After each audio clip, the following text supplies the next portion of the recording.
Let's get it sensual in here. Let's Yeah. Go all ahead. let's get romantic. You gonna light a candle? I got We could do that. I got the millennial version of a candle, like those essential oil diffuser, you know? Okay. Same Yeah, difference, that's same nice. different. That's Bitches nice. love them more than the candles. Oh, yeah. Well, it's nice meeting you both. Thank you for coming on. And we're doing this. I'm trying to figure out. I'm not really a Twitch guy. I've been now interviewing folks, but you're all very interesting. You're very much different.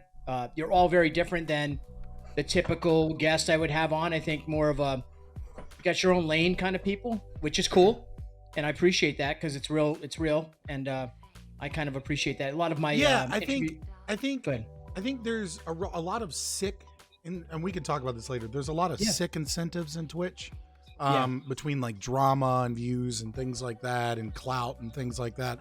But at the same time, on the kind of the opposite side of that coin, because you're constantly engaging with a live audience, almost like you're always giving a speech, it fosters like a connection with your community that like requires a kind of like an identity, right? And so, like you can't kind of like piggyback off of other people's like off of movements and like put out a video like you would on YouTube, or like in like the podcasting space. It's like, oh, I like this, so I'll listen to that. You foster a community that's based around who you are, and so because of that, I think it allows for an expression of unique political ideas and philosophy, because it's wrapped up in your identity. It's wrapped up in your narrative, your story, and I like that about Twitch.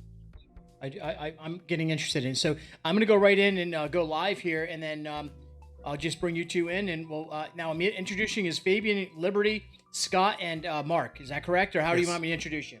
Yeah, that's fine. I'm Scott. My co-host is Mark. Okay, Fabian, Liberty. I'll be right back with you guys. We'll have some fun.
Hey, welcome guys. This is the Kevin Allen Show. This is our, we're doing this Twitch thing on Monday evenings. We're doing the Twitch. So we're going to bring in the two guests we have. We got Mark and Scott from Fabian Liberty on Twitch. And I want to bring them both in here. And I want to welcome you guys to the Kevin Allen Show. This is awesome. I've been doing this now a few weeks. David, who I think reached out to you guys, and I don't know what his handle is or his name is on Twitch, but he works for our show. I think he's the writer or something like that on his Twitch handle. He's been getting us some really amazing people to talk to across the country, and kind of crossover platform stuff. So I really appreciate it. I want to welcome you both. Mark and Scott, welcome to the Kevin Allen Show. Yeah. Pleasure to be here. Pleasure to be here. Thank you. So I'll start off, Mark. I'm going to just start with Mark because I'm going to take the bald Liberty. Scott, you sit in the sidelines so the bald guys can talk. Oh, that's just right nothing but a bunch of cope. Nothing but a bunch of cope. Beautiful, these beautiful locks of mine. Yeah, I am jealous, Miley. So, Mark, talk a little bit about you first, what you do, kind of lead into you and Scott together in the team that you have with Fabian Liberty, and then we'll go over to Scott, and then we'll just start having. Yo, I don't know how to do that. I've never used Restream. Relax. I would say I'm more the co-host. I'm kind of the backbone. I do all the work. Everything that Scott does is just to show up. Fuck out of here. I write all his notes. No, you don't. All the research for the stream. Every topic is strictly my idea. No, I knew I picked the first guy to talk to be the hardworking guy. Thank you. Exactly. Go ahead. Bitch, I taught you how to edit. How do you think I lost this hair? From all the stress I've been putting into the streaming. I used to be like a Fabio. My hair was down to the floor. It was luxurious. Except for when I walked my dog. I would braid that shit, like tangled. It was wonderful. No, but I'm the co-host. I'm into like serial killers and weird occult stuff, and I like looking into the weird parts of history. I'm an army medic. I did one tour in Afghanistan. That's actually kind of how I became a libertarian. Is some things just didn't click. The brainwashing didn't quite work all the way, and so the pieces kind of started to collapse after that. I guess they're saying I need to lean into my mic. Sorry. Yeah. So I think it might be using your headset mic, actually. Might be what's going on. Can you still hear me? I got to tell you, Scott's got a booming voice. When he talks, it sounds like he's on radio voice, actually. But keep going, Scott. Let me hear you. Yeah, while you get that settled out, so I'm sorry, what was the question? Just a quick introduction. No, just introduce yourself to the folks that are watching this show, the Kevin Allen Show. Tell them what you do, kind of who you are. You're obviously you and Mark do this show together, or you do your thing, and talk a little bit about that. Yeah. So sorry, I'm hearing the backlog. Yeah. There we go. Yeah. So my good microphone is finally working. There we go. We're queued in. We're ready. Yeah, we're queued in. So basically, I'm kind of more the face of the show because goodbye. No, you're there. I just put you on the main screen, guys. That's all. Okay, yeah.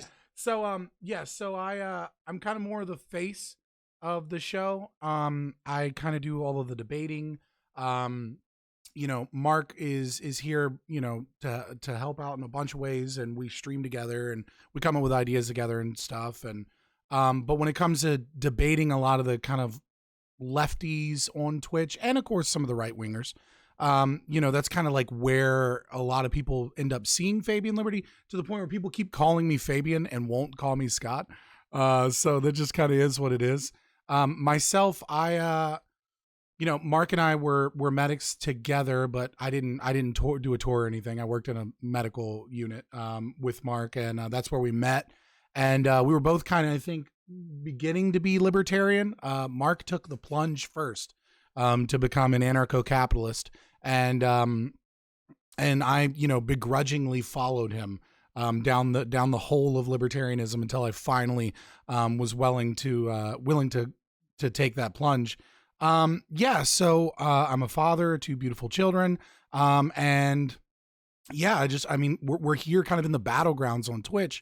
And I think it's because Twitch was such a left-dominated space, but also because of the way Twitch worked, we realized that even though kind of all of these social media institutions are very censorious, we knew that the way that Twitch operated would allow us to get a foothold in and hopefully build an audience and kind of be in that battleground of ideas. And we're kind of here until someone eventually decides to get rid of us, and then we'll probably be on YouTube, and then we'll be getting kicked off there, and then we'll probably be on Rumble, and then, it just kind of is what it is in that regard. But we're here for the fight. But it's a fight that, right wingers love us, and then we start talking about cops, and then all of a sudden they're like, you guys are fucking batshit insane. I'm good. Yeah. So first of all, again, welcome both of you. Thank you for taking time out of your evenings to come on here and talk with us. I love the different opinions, because I think that's what's going to really. I remember the days. I'm 52 years old, guys. So I'm an old guy compared to you. And thank you for your service, both of you. Thank you. But one of the things I remember is being around the coffee table in the morning, the breakfast table, parents, grown-ups sipping coffee and arguing or debating friendly, at least, about different conversations. We've lost that in this country.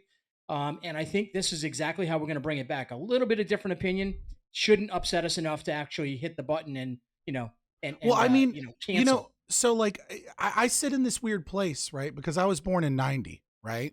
And so I sit in this weird place where I kind of have a foothold in both worlds. Cause like, I kind of remember that. And I also remember the early days of the internet, right? Like where like you would just go into random AOL chat rooms and like talk to like people that really knew what they were fucking talking about, and like trolling was just starting to be a thing, and like it wasn't like it is now where like everything is just kind of a shit show. And like and I remember the internet before censorship, right? Before large corporations supported by the state kind of, you know, took over these places and used them as like as another arm of the government and the media, to kind of like, you know, kind of test out what ideas were acceptable and then kind of silence those that weren't. And it's kind of weird because like, you know, but I also remember being on my computer late at night, you know what I mean? Like, and not like, you know, I don't have like that typical Gen X, like, you know, riding my bicycle until the street lights went out and knew that I was in trouble for mom kind of life. But I also don't have this weird world that the people underneath me are living in where like they have a phone when they're 10 years old and like they don't even know what good jokes are anymore. Yeah, they don't. There's such a difference with the generational thing, and you know, Scott, I assume because you guys both have a commonality with your medical background in the military, at least, you found a kind of a connection. You were the first to jump in as you know. Excuse me, Mark. Scott said you were the first to jump into the libertarian world. Tell me why libertarian was attractive to you, Mark, because I know now I've been a conservative Republican, or I was since the age of 18. Ronald Reagan. I believed, I drank the Kool-Aid, George W. Bush. If you can see above me, I have the X with George W. Bush behind me. I'll pull it down for you guys in a little bit.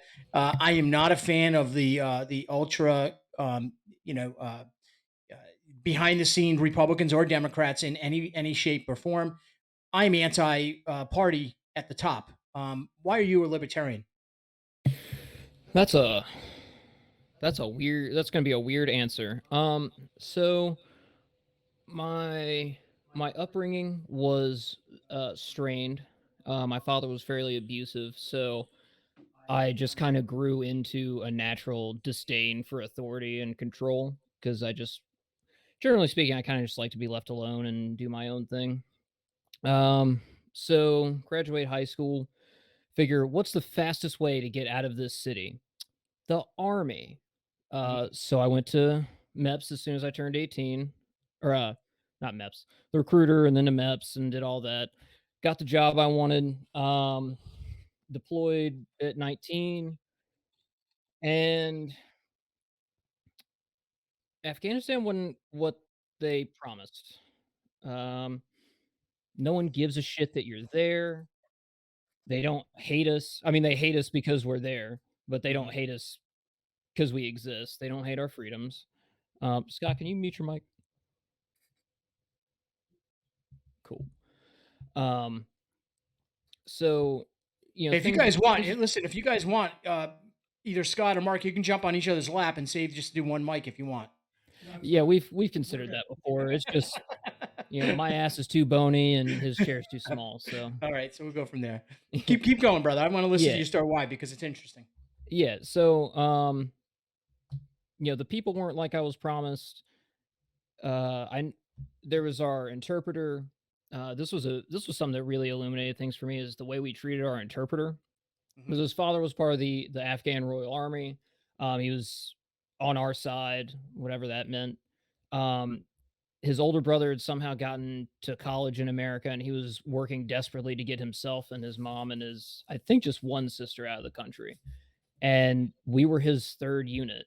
And they'd all been telling him the same song and dance, like, yep, we just got to get some paperwork done. Then, you know, you just got to do your like 2 years here. And then, like, we'll get you guys out and everything's going to be good. And every time he tried to talk about paperwork, they'd be like, oh, we just can't do it right. We got to plan for a mission tomorrow. And like, they just kept pushing this guy off. I was like, he's taking a big risk to help us. And we're shitting in his face. And like, this is awful. But I didn't really think about it at the time. I was more concerned with, you know, getting back home to my then fiance, and just kind of moving on with my life. So post deployment, interestingly enough, I started watching Parks and Rec, and I loved Ron Swanson. I was like, yes, this is the. I mean, he's saying, I love what he's saying. He's got that, you know, the don't give a fuck attitude, that beautiful mustache. And so I was just like, what is libertarianism? I started looking for podcasts. I found like Dave Smith, Tom Woods, Lions of Liberty, a couple others that didn't really pull me in. So those were the big three that kind of started me.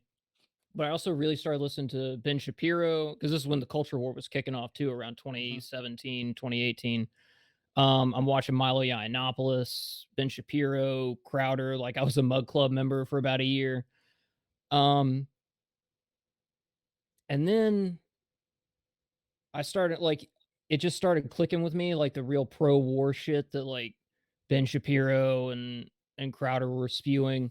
Two people who didn't have the courage to join the military, didn't have the, like, love to talk about guns, talk about your Second Amendment rights, but they didn't have the gumption, you know, to be a soldier. But they had all this spitfire to be like, no, we got to go invade this country. We need to go take this action, this, that, and the other. And it's like, cool, go do that action. You have your rifles. I'm sure you can get a plate carrier. They're not that expensive, especially for you multimillionaires. So fucking put your kid on and go the fuck over there. Stop sending us. Like, we're just dying for no reason. I don't understand what's happening. And so about 6 months after that, I went, stopped being subscribed to like Daily Wire and Mug Club, went all in on being a libertarian. And like, I was a minarchist. I wasn't really into the party politics.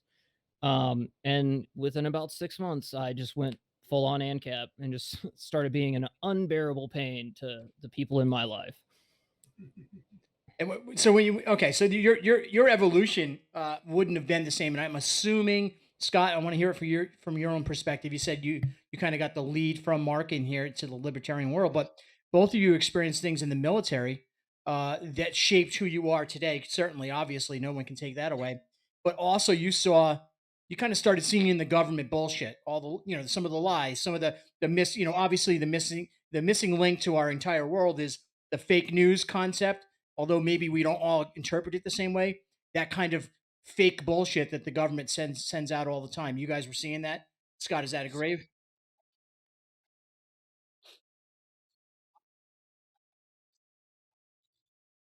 Okay.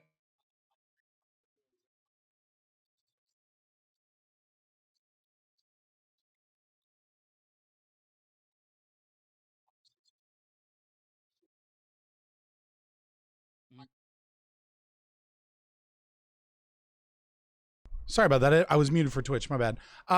So my mother, my mother was a big influence. Like, it from a small age. Like, she had me like we were on the Bill Clinton campaign trail while I was like a toddler, like hanging out with her like in the stroller, right? And so like what ended up happening was, I became like a very pretty intense progressive with like a hatred for like large corporations. And like, so I kind of saw a lot of the bullshit, but I only saw the bullshit from the left-wing perspective, right? To me, and like my dad's side of the family that I went to every other weekend, like they raised me Catholic, but like I never identified with them really. And so like to me, the right was just dumb Christian conservatives that were uneducated and had no idea what was going on. And they were anti-science idiots. And like the left really understood, the problems with like this kind of hierarchical structure and the corporations and, and I had 3 big events. I'm going to give like maybe like 10-second elevator pitches for each one. The first one was that my great aunt was putting a nursing home after my great grandmother died, and she was eventually starved to death and her body rotted to death from malnutrition and bed sores.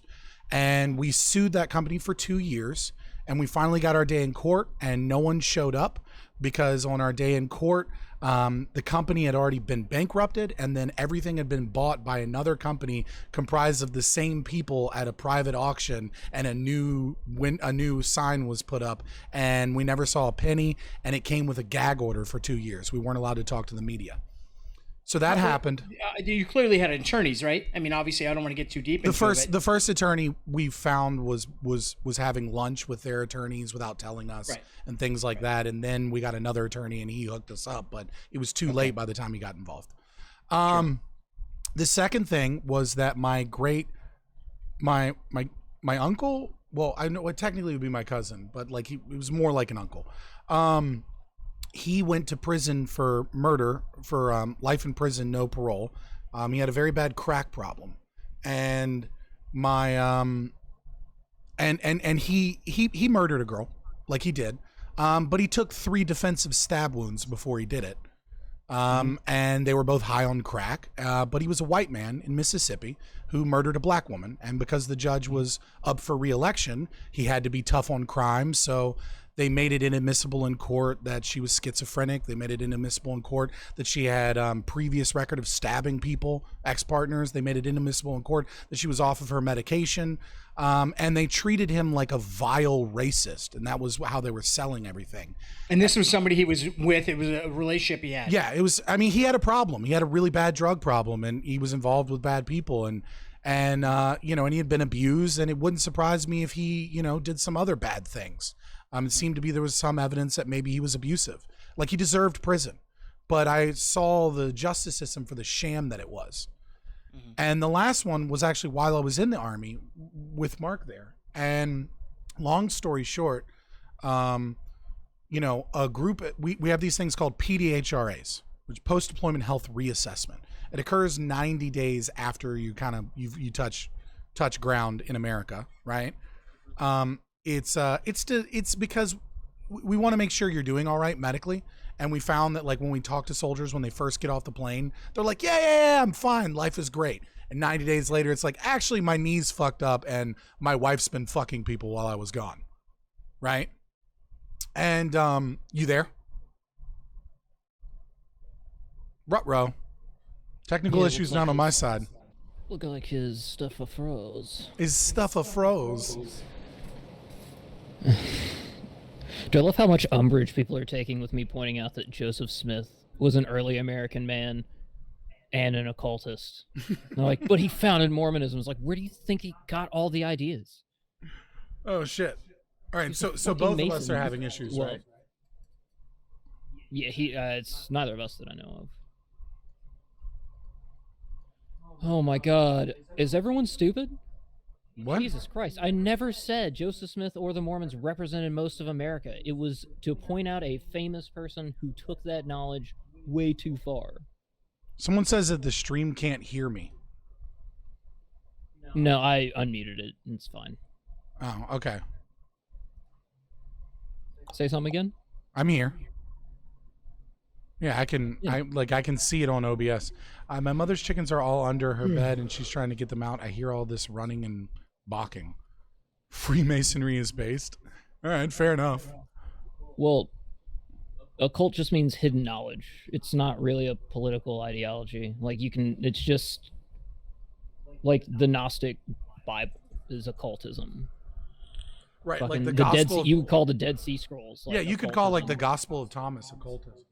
Yeah, right? Because it's not canonized and it's something that a lot of people haven't read. Or the Book of Enoch. That's probably actually that's more of an alien folk tale. But I mean, to be fair, the Book of Enoch is adopted, I think, officially by the Ethiopian Church. Yeah, but it was pulled out of I think the Catholic Bible around 3rd century. Hey, are you back? Can you hear us? We're back, man. I'm sorry about that. I think we're back, and I think the stream will pick right up again. I don't know what's going on here, man. It's like technology is good. Maybe government is watching us. They wanted to Yeah, they you wanted never to know. black screen us. All right, but so you were in the middle of talking about your uncle, and I was really you had me on my edge, man. I was listening to this story. So long story short, Mark, can you mute? So long story short, so I just saw the justice system, right? That was like the idea that we have that this government works well in like kind of doing that. You can watch a Netflix documentary about like the Innocence Project or something. And I don't want to get into some of their more Marxist kind of cases where they try and free people that obviously did the shit. But like there are a lot of people that they've, overturned with evidence and stuff like that. But it's different when you experience it viscerally, when it's your family member and it's like, and this person who was, dating a black woman, I mean, he's now in prison with HIV and in a white supremacist gang because that was the only way you could make it alive in prison. And it's just like the whole system just feels like so viscerally wrong. The last thing that I was trying to say is the last experience was when I was in the Army. Now, I was already starting to lean libertarian. So Mark didn't show me libertarianism. I started leaning libertarian, but kind of left libertarian. And as I got older, I get a little bit more conservative in some of my thinking. I wasn't along this Marxist shit. So I'm kind of like sitting in this like left libertarian space, not quite right wing, certainly not hardcore libertarian. And we do these post-deployment health reassessments, right? And basically 90 days after soldiers touch down, we talk to them again, right? And we talk to them again because what we've discovered is when they first get off the plane from like Afghanistan or wherever, right? Everything's hunky-dory. And then 90 days later, they're like, actually, my wife's been fucking somebody. My knee's fucked up. Like, you know what I mean? Like they start to, the kind of the happiness of just being home wears off, and we can kind of figure out what those issues are. So we're doing that, and lo and behold, what we found is a group that had just, 10th Mountain, that had just gotten back from Kandahar. They had, I want to say it was 11 people. It might be 9. My memory's a little bit off, but it was close to double digits people with severe medical issues that had not seen a doctor. And what we found was that I don't mean to interrupt you, Scott, but how much mental health issues and I'm not trying to paint a picture of negative, but there's a lot on that plate. So I'm just asking. Oh, for sure. But I mean, the thing, I think mental health is getting a lot of attention. It's really good. But I think one of the things that people discount is everything is PTSD or like blown up legs. And like no one really gives a fuck to realize that like none of these soldiers come back with properly working knees anymore. None of these soldiers come back with like a back that has the appropriate amount of like bone to, I forget what it is in your lower lumbar, cartilage in your lower lumbar, right? Like everybody's body is broken. It takes years off of your life. It's every single soldier that does like a tour, and that, you know, I mean, like if you go to like fucking Kuwait or something and you're on a fob the whole time, like not really, but like people that are out there doing patrolling all the time, they all come back with like minor medical issues. And so what we saw was like severe shin splints, heart issues, like just really severe issues. And long story short, the doctor that was in charge of them was calling them all malingerers, telling them to drink water and telling them to go fuck themselves and get back to work. You're not allowed to go to the hospital. And these were boys that just came back from Kandahar, right? Like this wasn't like, you know, some little bullshit tour somewhere where it was like these dudes were getting shot at all the fucking time. They weren't being taken care of. And so we reported them up the chain of command. Nothing happened. We reported them to the Inspector General's office, and myself and a nurse practitioner, and we were essentially approached by someone we knew at IG because we worked in the same building, and told to drop it because he had friends, and that those friends would make sure that we got kicked out of the Army and she lost her job, and like nothing was going to come from it, and you were better off just letting it go. And to my shame, I did. And so I think those moments really made me understand how ineffective and fucked the government was. But I was still a lefty. And the last story, I know there's so many stories here, but the last one was I was at a Bernie Sanders rally supporting Bernie Sanders. I swear to God. I mean, it's the truth. You know, I'm not ashamed to say it. Cool. And just like Mark, you know, I'd been listening to the same kind of, you know, the culture war happening in YouTube, the Gamergate and stuff.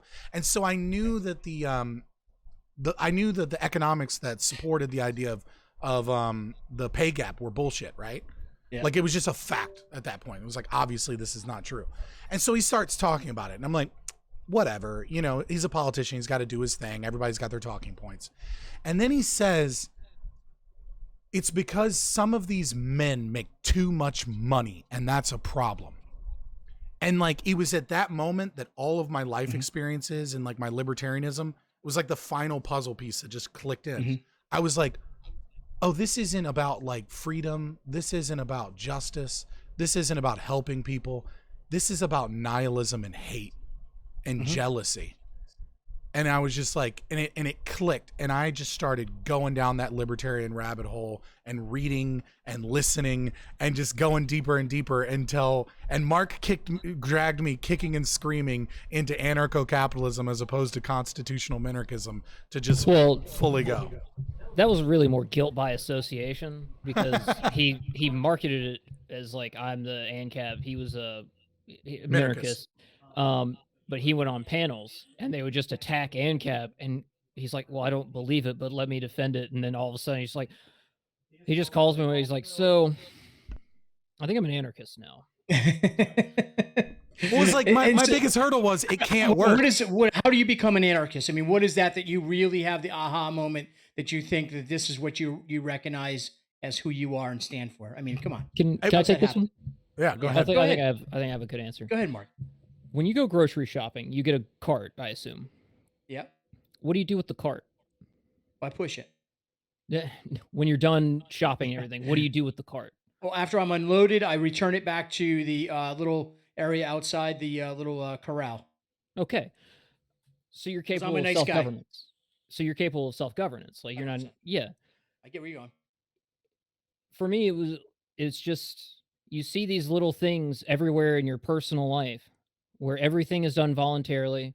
No one's forcing you to do it. I think Aldi does it the best way with making you put a quarter in, because now you've got that little bit of incentive to take it back and put it where they want it. True hand cap.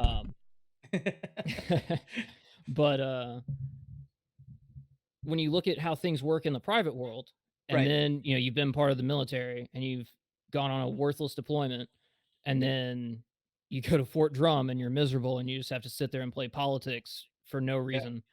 It's like, oh, this is all stupid. They're all lying. They're all wasting my time and money. I don't need them. I don't need them to push the cart back for me. I don't need them to do anything. Right. To me, it was really this. The free market has shown time and time again to be more efficient at literally everything. And when you find an instance where you think, well, aha, here's a market failure and the government had to correct that, you find when you actually dig into that specific example, whatever that example is that they give you, that the state was usually the reason that the market failure occurred. And if not, another company could have fixed the situation, and that the state getting involved made it worse, made it more expensive, and made inflation, made our lives worse, increased taxation, et cetera, et cetera. And when you look at it from an economics perspective, it's okay. Monopolies are bad because they don't have competition. And so what I realize is, okay, I had this belief that, well, justice needs to be a monopoly by the state. And then I started reading up. I read Robert Murphy's chaos theory, and I realized how it could be done another way. And to me, it was like, okay, well, why do I hold this to be axiomatically true, that competition and the marketplace is more effective way of solving these problems? But then I just reserve these couple of things for the government. And I realized, well, no, the government is just a monopoly that's fucking it up and then is inefficient. And the only reason that they're able to sustain themselves is because people are afraid to not pay their taxes or go to jail. And at the end of the day, I don't really, like, I'm not a left-wing anarchist, right? Where I'm like, bring on the commune or anything. At the end of the day, what we're really just asking for is, okay, conservatives, you recognize that the marketplace is better. Just go a little bit further. And I think we're seeing this now, that conservatives are starting to get this, at least from a libertarian perspective. There's a change in that movement of what the look at schools. Republican. Yeah, look 100%. At schools, right? Like Republicans have been trying to save the institution of public schooling. Right. And I think they're finally starting to realize, yeah, this system's incentives are fucked.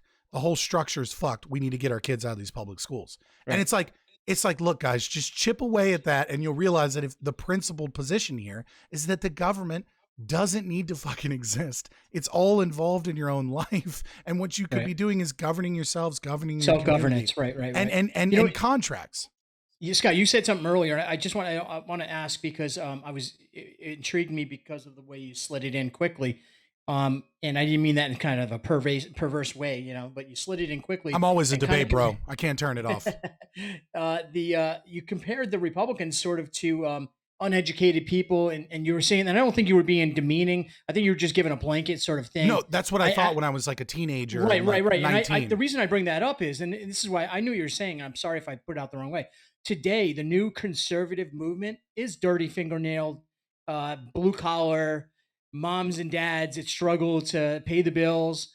And it's a new generation of conservative movement, which I think more connects to you guys than the, Lindsey Grahams or the George W. Bush family. There's no connection with this party anymore, especially after the Trump era. I think it totally just destroyed that, in my opinion. The way I see it is, what you're seeing is right-wing populism. I know it's a dirty word. The media likes to call it a dirty word, right?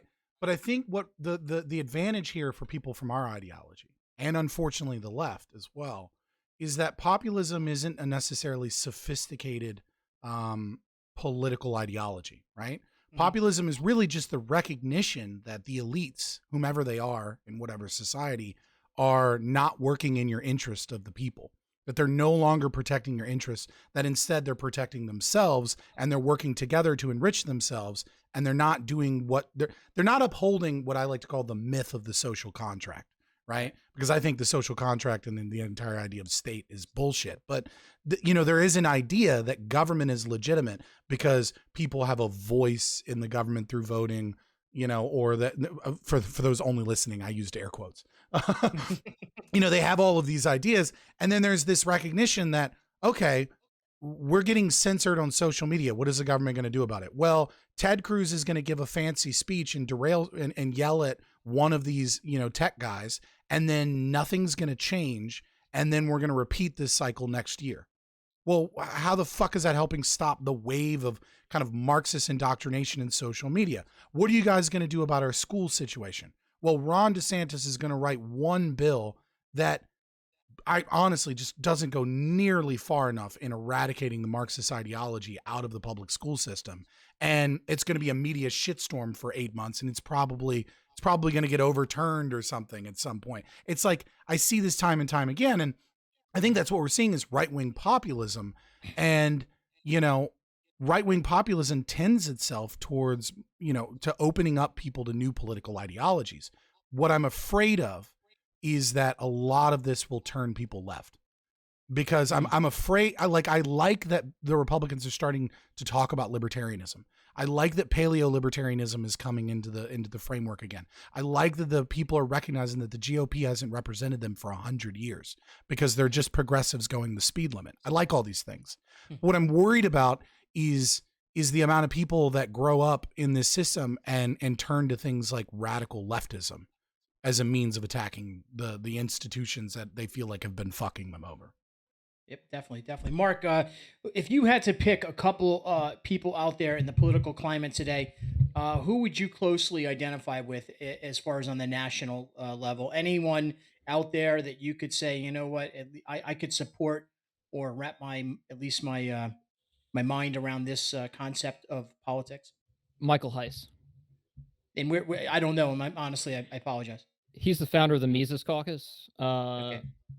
and kind of the de facto party leader for us, for our wing of the Libertarian Party, which has successfully been sweeping all the pragmatists and all the fakertarians out of office within the LP and turning it into an actual party of principle again, like Rothbard dreamed of. Yeah, for sure. Hashtag Reno reset. Reno reset. Like in 2 months. Basically, just Mises Caucus. Okay. So let me also, I'll throw this out there. Either way, you guys are next to each other. We don't have to have like this back. I know it's a little bit with the mics, but jump in and just let's have a conversation. So I want to know, how can the libertarian, and I don't want to call it a move. I don't even want to call it, listen, how does the Libertarian Party itself take a stronghold in this country to make an effect? Because I think one of the things is, right, well, how do we get there? I got a good, because I can get in line with this, right? To almost some extent, we're gonna talk about cops, and I'm a pro cop guy, so we'll get into that because that's my career and that's who I am, but that's cool. But how do we get there with the libertarian mindset? How can you make it so candidates can actually run, have a chance to win, and make differences? I think I have a good answer for this. So Shane Hazel, who is the Libertarian Party person, and he's a Mises Caucus guy, running for governor in Georgia. I think he solidified that the Mises Caucus is catching on to this strategy. And I think this is the most important strategy, is while we do need to focus on presidential races and Senate races and things like that to gain name recognition, the most important thing we need to do is we need to take over police offices and treasury departments. And the reason I say that is because from using the executive for people to recognize that libertarians are to connect with conservatives on good governance and not wasting money, right? Reducing the amount of money and waste and taxes and like local food tax from a treasury perspective, balancing budgets. Finally, I think that will really connect with the right. And from the policing perspective, I think there are a lot of left-wing people that are center left that just want cops to stop beating the shit out of people. And, you know, at least as far as they see it, right? I mean, the numbers are a little bit overblown because of media, but there's still a lot of violence from the police that is engaged in this bullshit drug war that's helping nobody. And I think libertarians can come in and can say, hey, Republicans, not only are we not going to take your guns, we're not going to enforce a single fucking piece of gun legislation, even because it's unconstitutional. Hey, Democrats, this war on drugs of like police officers being in whatever the heavily fucking low socioeconomic status, predominantly black neighborhood at 2:00 in the morning, hoping to pull someone over to get them in trouble for like some weed on them, or like because hopefully we'll find a warrant. We're going to stop that shit too.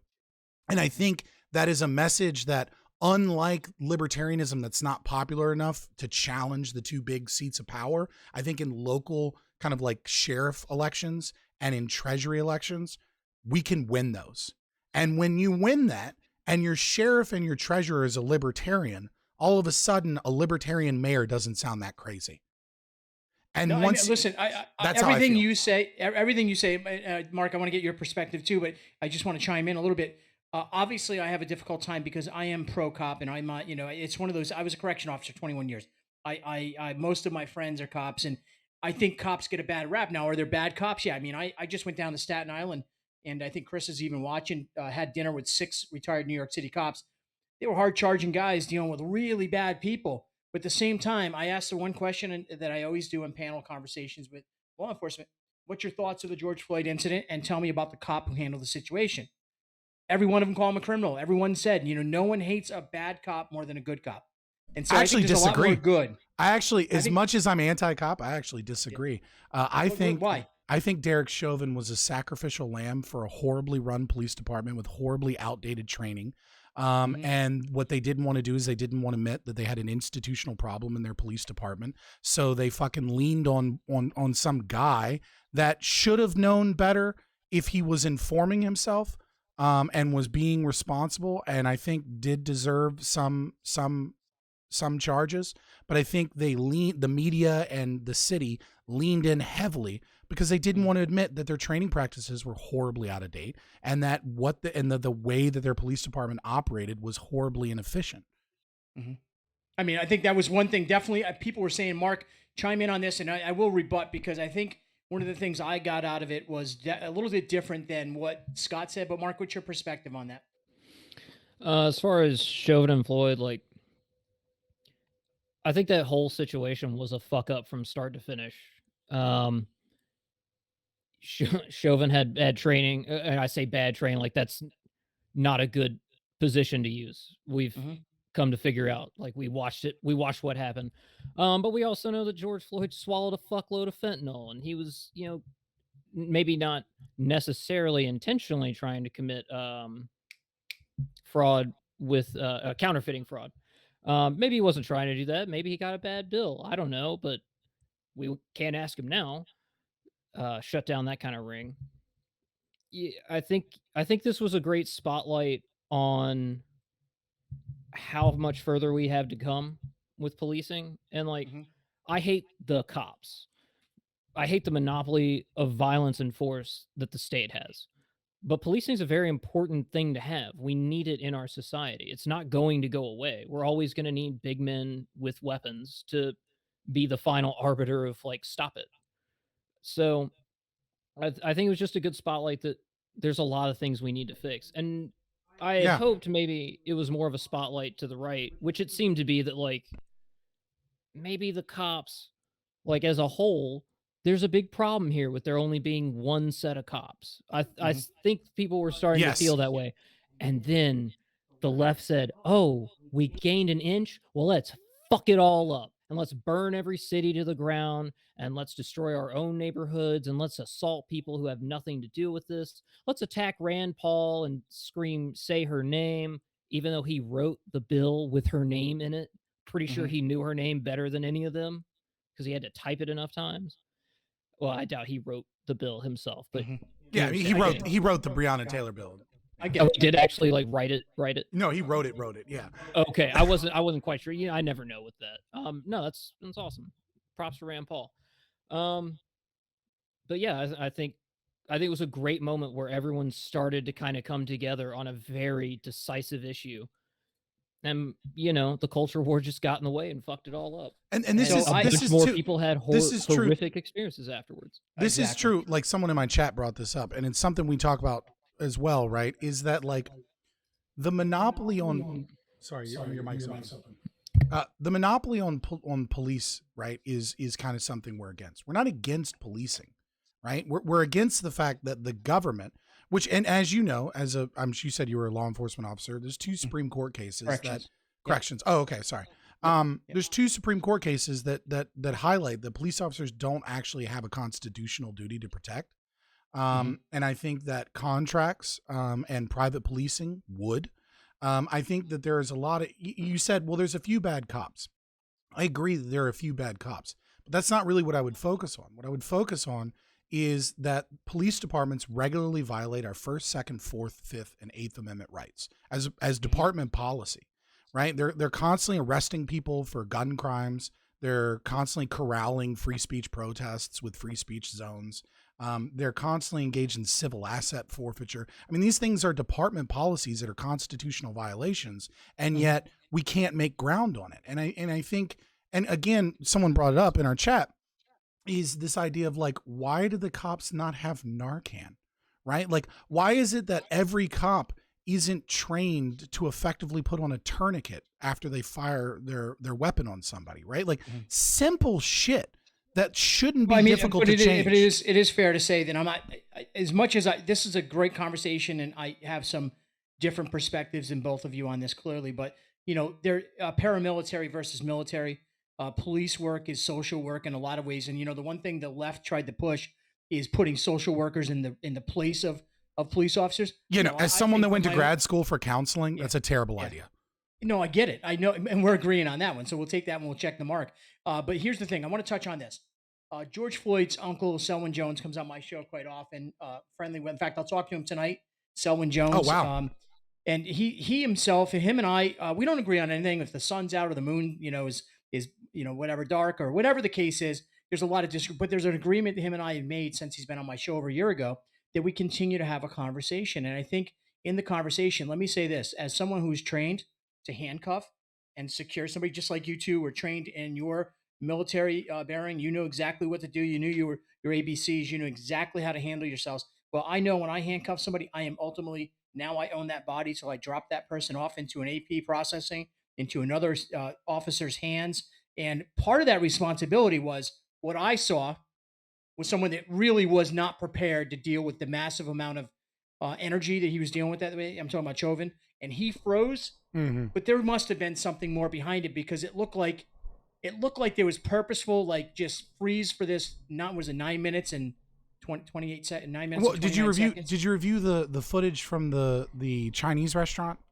I've seen a lot of the footage from different perspectives. Correct me if I'm wrong, but the narrative that he was in that exact same position where his knee was kind of like on his neck is a little bit overblown. It was only for a couple minutes, like maybe a minute or so, if that. Right. That was the way it was. Now, 100%, obviously, 100%.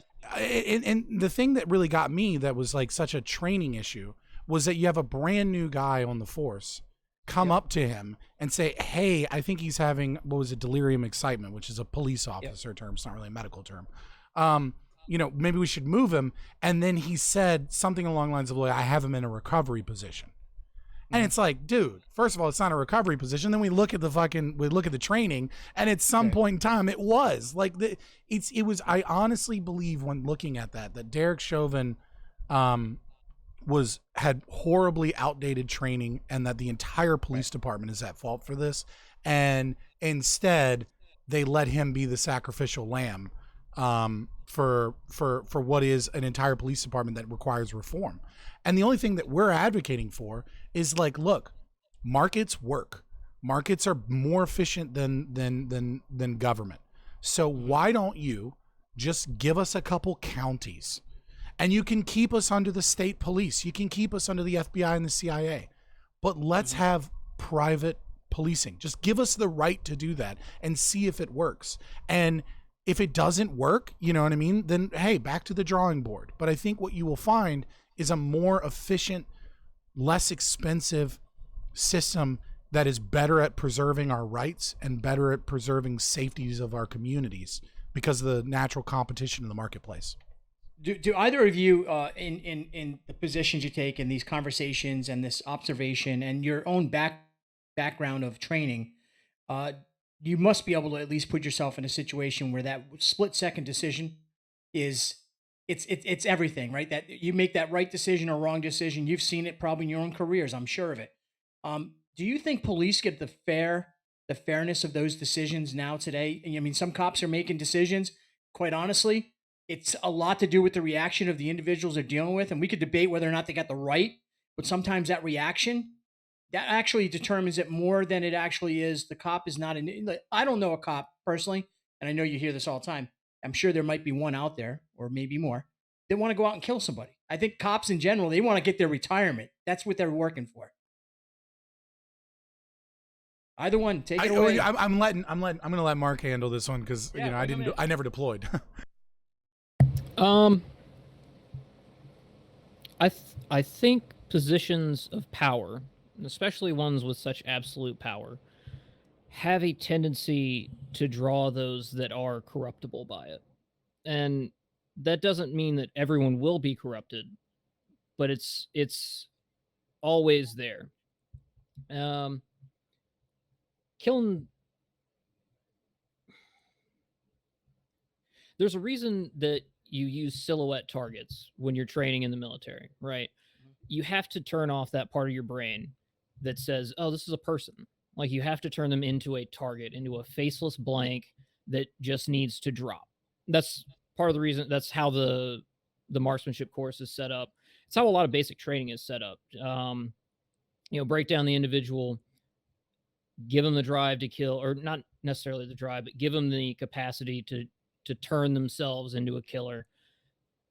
It weighs on you. And I would say you're right. I don't think, obviously there's the outliers, but as a whole, no, I don't think every cop goes out there with the hope that they get to put someone down. I think for the most part, it's just a job, and it's a rough, shitty job in a lot of ways. And it can be very rewarding in a lot of ways, like almost every job. So for me, it's just about that poison apple sitting in front of them. How do we take that out? More so than try to like psychologize everybody's like, are you a killer? Are you a serial killer? And you're trying to get a badge? That just doesn't make sense to me. Right. So when you say it that way, it sounds like the policies are really what would be the things you would like, you guys, from your perspective, change the policies, change the program. Cops in general today, they are probably the hardest job in this country over the last 2 years. I'm going to tell it, not the military serving is by far, but the cops or people serving in this country. I think cops have been, they've gotten the shitty end of the stick, guys. I mean, media, social. I mean, we witnessed things that was unfair, in my opinion, for the way they were treated. I think media likes a story, and the story almost always has to be a narrative, right? I think it was Stalin right, that said, the death of one is a tragedy, the death of a million is a statistic. And, and funnily enough, the statistics don't really paint a good argument from the media's perspective. Anyways, it's like, it's happening everywhere. And it's like, it's like barely in the double digits, but this year, that being said, I in the interim, I'm all for policy changes. Ultimately, though, I think that the incentive structure of the state, where you have the government creating laws, and then they have a group of people that are under their that they command to enforce those laws, is a monopolistic system that in and of itself tends towards corruption. And that's not to say anything about the individual officer involved. I would say that most officers are just doing a job and doing something that they hope does something good. But also when you talk, I find that when I talk to most cops, dig into them a little bit, and every cop has a story about something their department was doing that they knew was wrong, But at the end of the day, like, you know, some neighborhood initiative program, something that was occurring that they knew was fucked up in their heart. But they're like, what am I going to do to take on this whole system? But Scott, it's kind of hard when you see the Obama administration, and we're going to go down a rabbit hole, but, you know, they were selling guns to, you know, the Mexican mafia. And so when you see Fast and Furious, you know, these are situations where, you know, it's like, it is by the way, I served as a correction officer. I also was a municipal leader, small town, like mayor, first selectman. Then I was a state rep. So I worked behind the curtain at the State House in Connecticut. And I don't say that as anything other than we're having a conversation. I saw the corruption there. I mean, I saw the political corruption. But I want to go, because we had a question. I want to go to Sampson's question, which is, speaking of the police, when will the FBI be held accountable? You know, he goes on to say for the impeachment of President Donald Trump. And I think the FBI crime? Now, yeah, exactly. Well, that's, you know, listen, I know a lot of great FBI agents, and I know them to be really quality people. I do know the FBI has been weaponized, and I know that's a silly term, but they have been politically weaponized. That's just obvious. So now with the governor, this latest case where the talking about Governor Whitmer, yeah, right, exactly. I mean, this to me, the FBI should be held accountable at this point. They need to be taken down a notch and controlled, in my opinion. Right, but the problem is, again, this is where we get into the same situation with the police, just at a higher level, right? Like, the government investigated itself and found no wrongdoing, right? Like, you're talking about a monopoly. And, you know, sure, you know, we can push for certain things, and with enough cultural and, you know, political upheaval, maybe we can achieve some things in the short term. But ultimately, the structure itself is the problem. The structure is one of an unaccountable executive national policing administration with the means and power that no individual citizen could even hope to fucking challenge. I think one of the biggest wake up moments, or what should have been a big wake up moment, was Edward Snowden, and the strength of the state apparatus with the National Security Administration, and who's gone to jail for that, who's been charged for those crimes.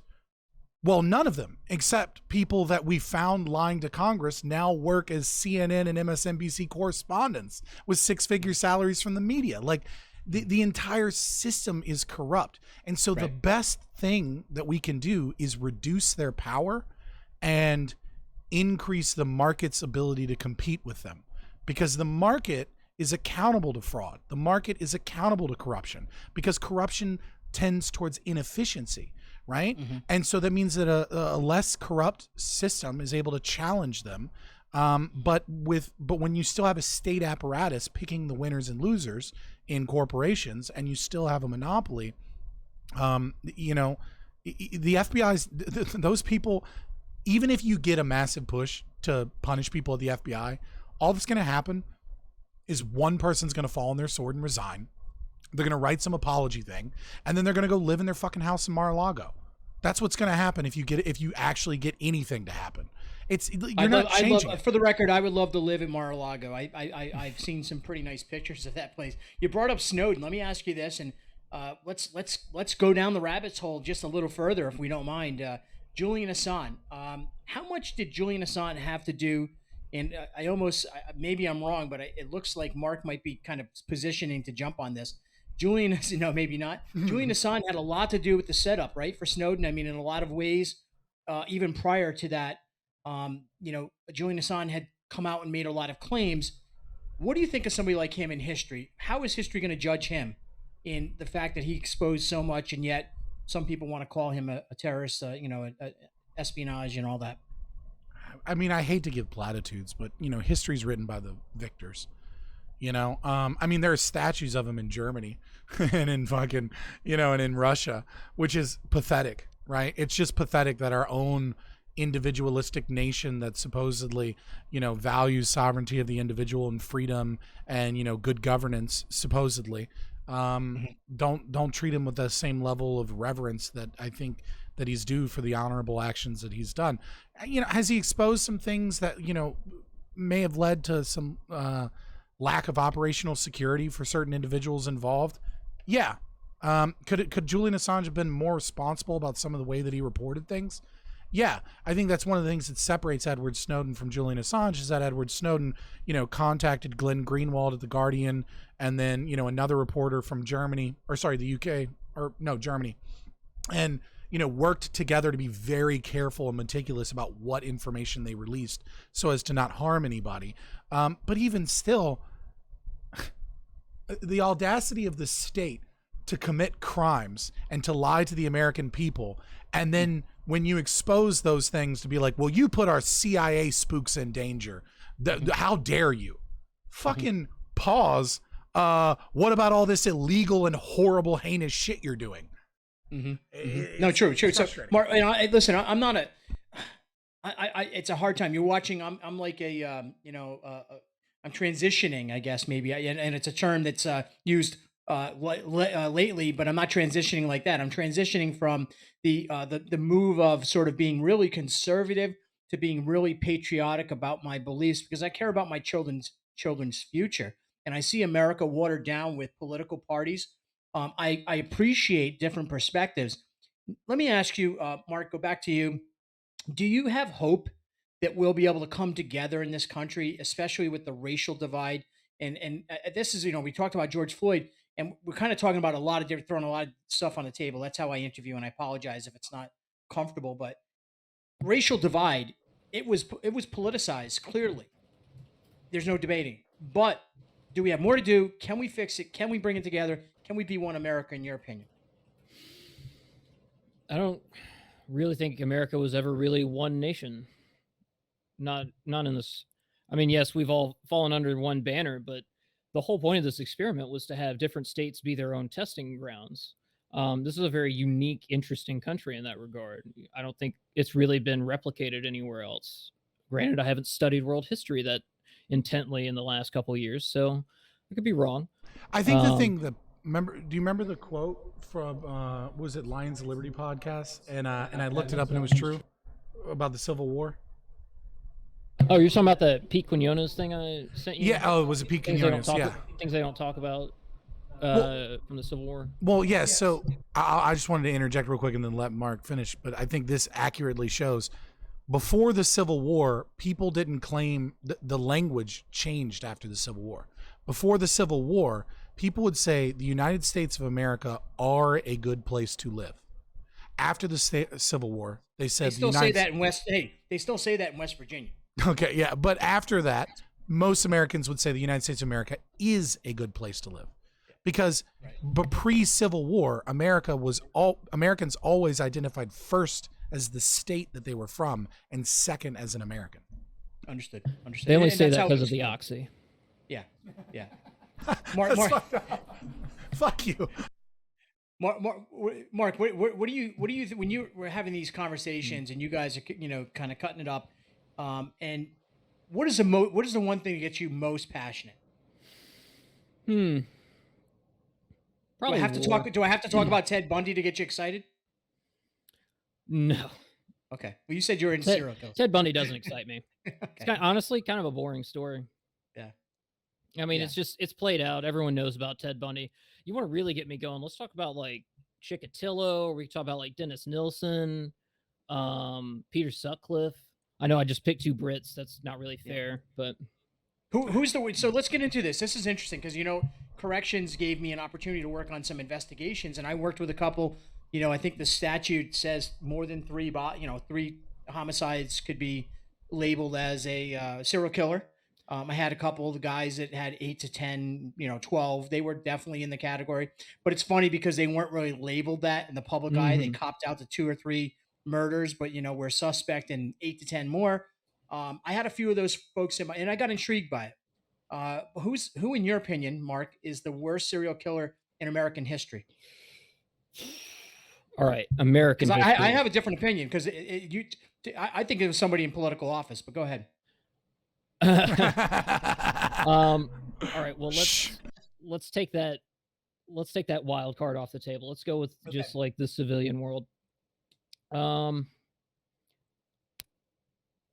know a lot of people are probably gonna be like, Henry Lee Lucas, he's got like the triple-digit body count. That's bullshit. He has maybe 20, and then he just was like, oh, the cops will keep coming to talk to me, so he just kept admitting to shit. Right. I'd probably, for the ones I've really looked into, I'd say Albert Fish. Albert Fish was bad Oh God, I hate this so much. I need you to know that we do serial killer night once a month because I'm sorry, Scott. Dude, because it became a thing on our channel. Mute real quick. It became a thing on our channel where you would keep bringing it up, and I'll be like, "Oh fuck, why are we talking about this?" Because it makes me really uncomfortable. Though, man. It's Scott. So like once a month, we just punish me with an entire deep dive on like one serial killer, and I'm just sitting there cringing. I just want to hear Mark's No, you're good. You're good. I just wanted to key you in on that. Yeah, thank you. So basically, he's like kind of New York State political tangential royalty, born in like the late 1800s. But basically, his big thing was he is probably the most prolific pedophile I've ever heard of. A judge who was familiar with all the evidence said that the murders were could easily have gotten into, I think he said at least 15 murders he should be suspect of, and over 1,000 molestations. Wow. People, after he was caught, people were coming at, he went as far west as I think Wyoming or Montana. He went all over the country, and like people just from all over were like, "Oh my God, that's the gray man. That's the guy who like abused me at this, X school or Y playground." So yeah, if you really just want to ruin your day, just look at Albert Fish, Albert the Carp Fish, also known as the Werewolf of Wisteria, or the Moon Maniac. All right. No, but like, fuck him. He's a monster. I think we should remember like Grace Budd and Billy Gaffney. Do you actually work in that field? That's just a little side thing you're interested in. Oh no, I just I'm already a sad person, so might as well just take on the muck of the world too. All right. That's why I get into politics. If I was there, I'd give you a hug, Scott. That's on you. So let's skip over. Let's skip over from this. We're covering a lot, and we got a short time to do this, so I want to kind of get it all in. Your perspective is, I love it. It's great energy. We covered the cops. If we do have time to talk about it, there is one mental health thing that I would love to. Yeah, but bring it, dude. Jump in. This is no structure. I think the one thing that is really, really underlooked when it comes to talking about policing is the effect of incredibly long shifts back to back that it has on police officers in high stress situations. There's been a lot of research to suggest, you'll hear lefties and anarchists and even people in my own community, because, we're very tangential to those ACAB people. They'll talk about like, oh, police officers beat their wives or this and that. But one of the things that's really underlooked is that when you work a job for 10 or 12 hours, that's really high stress. Yeah. And then you go back to work 8 hours later. Yeah. The brain chemistry in the HPA, right? So the hypothalamus axis, or hypopituitary thalamus. I can't say it. Anyways, the brain chemistry of those elevated stress hormones, what they need to do is they need to drop after a certain point, but then they need to stabilize. And so what ends up happening when you're only home for 8 hours is they drop, but they never stabilize because they go right back to work to this high stress, elevated situation. Yep. And when you do that to people over and over and over again, what ends up happening is first they associate home with the drop, with like I get home, I'm exhausted, I'm tired, I'm cranky, I just want to I want to get some dinner, I want to go to sleep. And so what a lot of officers do is they avoid home. Sometimes they cheat, sometimes they go to bars, sometimes they hang out with other fellow police officers and just trying to have like a good moment for a minute where they're kind of there and with their brothers, and then they'll go home. And the problem with this is that constant drop up without stabilization gives us similar effects that we have from soldiers returning from war, which is, swollen amygdalas and swollen portions of the brain that, change their ability to adequately respond appropriately in certain situations. And it's to a certain degree, it's your fault ultimately because you're the one that pulls the trigger. But to another degree, it's the fault of police precincts for pushing these police officers way too fucking hard and not giving them adequate time home to spend with their family, to stabilize and to have a good family structure. And we need to recognize that it is a tough job, and that if you don't allow these people to stabilize, what you're going to end up with is emotionally not quite as balanced people because of the stress of the job. And this is why we see higher rates of alcoholism and higher rates of spousal abuse and higher rates of depression and higher rates of suicidality and all of these things in police officers, because we don't we love to talk about mental health when we talk about mass shooters, but all of a sudden when we talk about cops, it's the narrative has become so negative towards the individual that we can't actually solve this problem by having a legitimate conversation about mental health. I think you bring up, go ahead, Mark, and I'll give you my opinion on that. Go ahead, bud. Oh, no, he was talking about we like to talk about mental health with mass shooters, and it's but what happened in Vegas? Yeah, we're going to get into Vegas. I'm going to get you on that. Because I actually lost that when we were talking about FBI. I want to come back to Vegas in a minute, but I want to say something to Scott because you just really struck a chord.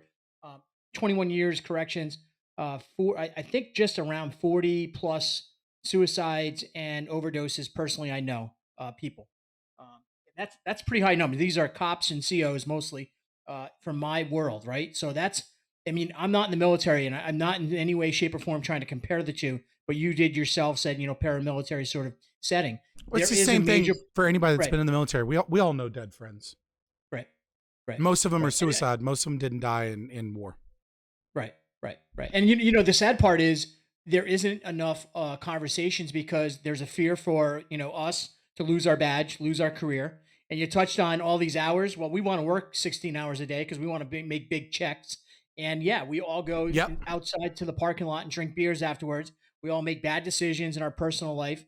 Typically, we are always constantly under as far as health. We destroy every one of the guys I started with. I was in great shape when I started. I was in terrible shape when I ended because all I did was I lived to work 16 hours a day. And so there needs to be more of a sprinkle in there of mental health. And I think it's actually across the country. I think cops are starting to be brave enough. I've seen it. I've talked to a lot of them across the country with different services that are saying to the other cops, hey, look, come to me first. Let's talk about it. Let's work on you working less overtime. I'm hearing those conversations. Hopefully it would get better. Hopefully, yeah. Yeah. Go ahead, brother. You're up. He was getting Mark works under Mark works under the I'm the talker usually. I'm the one that can't shut the fuck up. And I'm always like, Mark, jump in. And he's like, I'm only going to say something if I have something useful to say. So this is Penn and Teller. This is the Penn and Teller hour. So you kind of guys, you got kind of pulled it off. You should dress like them. Yeah, no. If only I had a horseshoe baldness instead of full on. Exactly. We just glue it on for the show. Just put one of those bozo wigs on. Exactly. When you talked about the shooting, right? And so I kind of missed this one on the FBI question we had. One of the significant things about the FBI also is, and Michelle McPhee, I don't know if you know the name, Michelle McPhee. She's an investigative journalist. She's actually coming on in a couple weeks, hopefully here on our show. And she's from Boston. She was the one that exposed the FBI for the Boston bombing. And what I mean by that, I'll set this up, is if you look at the biggest shootings in this country, with the exception of Sandy Hook, which I'm from Connecticut here, and that happened, there's no debating it. I know the troopers that went there, devastation beyond belief.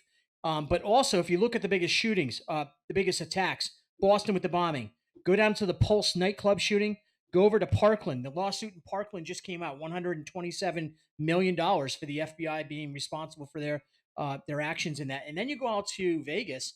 Every one of those instances I outline here, each one of them, the FBI was dealing with the individuals involved. Every one of them. That's a fact. There's no running away from it. How is that a coincidence? There's a certain level of care I have to take as we're streaming on Twitch and Twitch's terms of service policy for quote harmful disinformation. Which is anything but harmful disinformation if you actually look into how it's funded and things like that, which I can talk about. I apologize. I'm just letting you know. I will say this, which is that things that I can say that are factual, I'm not denying anything that you're saying is a fact. I just have to be careful about what it is we can and can't say. I'll say this. The FBI is known to be, in terms of finances, the largest state sponsor of domestic terrorism in America. That is a fact that I can't really get in trouble for. And to what involvement of the incentive structure of the FBI is in those matters would only be conjecture.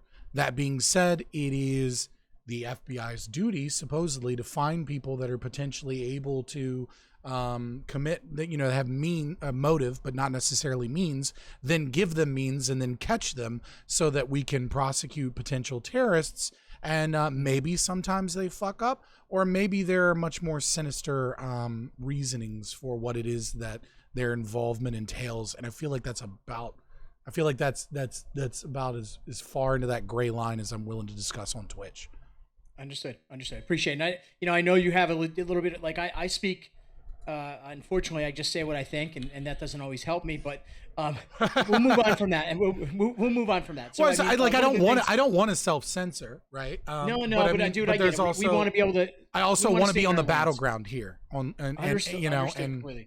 Destiny over here just got banned because had the wrong take on transgender sports. So it's not necessarily. We're going to get into that. Hold on. Platform. Can we talk on transgender in a minute? Because I want to also bring up Christopher Strum, who's a contributor here on my show. He's a retired New York City cop investigator. Also went over to Baghdad. He actually wrote the book Brooklyn to Baghdad. Look it up, guys. He's a great. He comes out on the FBI and also some other Secret Service, the CIA and such. He speaks the truth. He's got a great book. I'm not saying he's a cop's cop, but don't get me wrong. But he said, I believe in 2009, the Army did a study spending $8 million plus on soldier suicide. And after the conclusion, the suicide went up.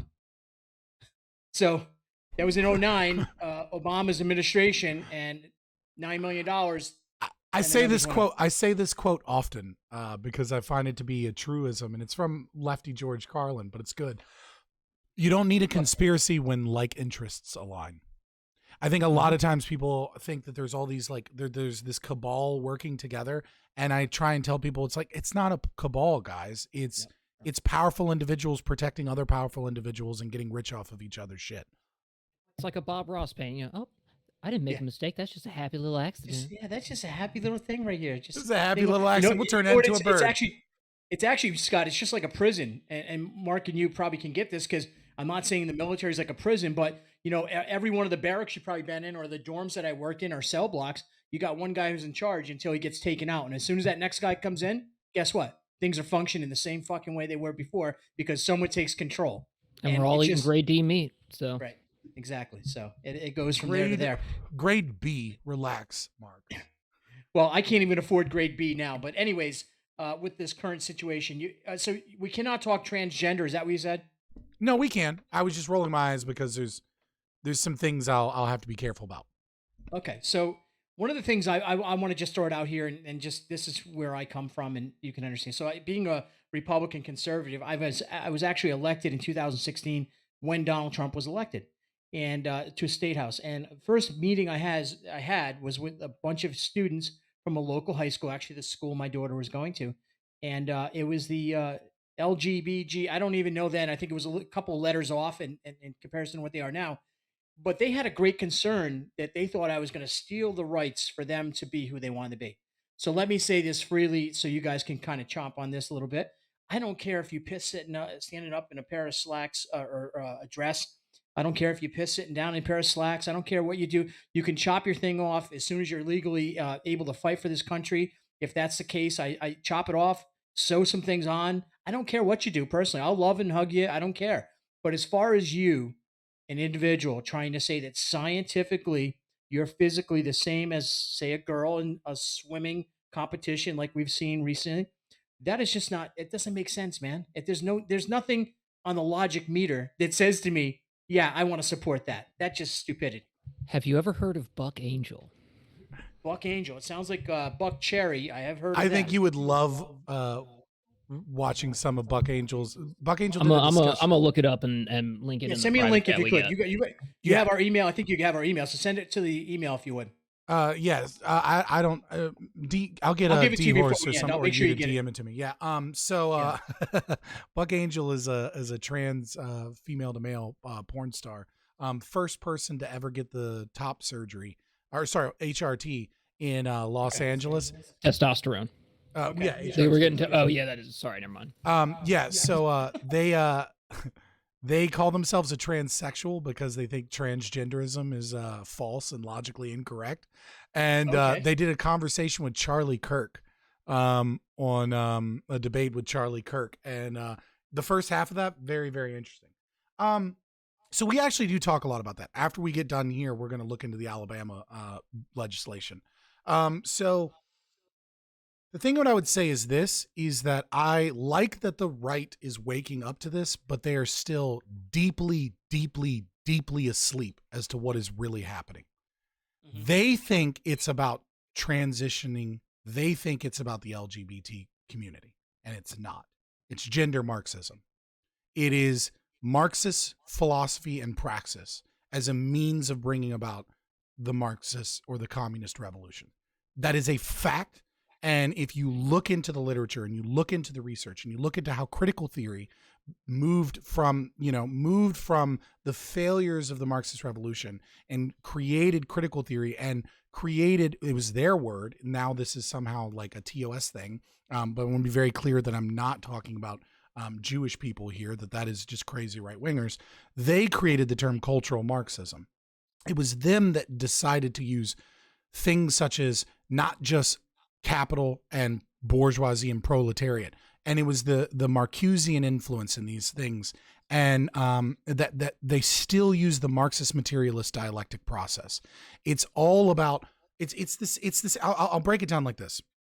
What is communism?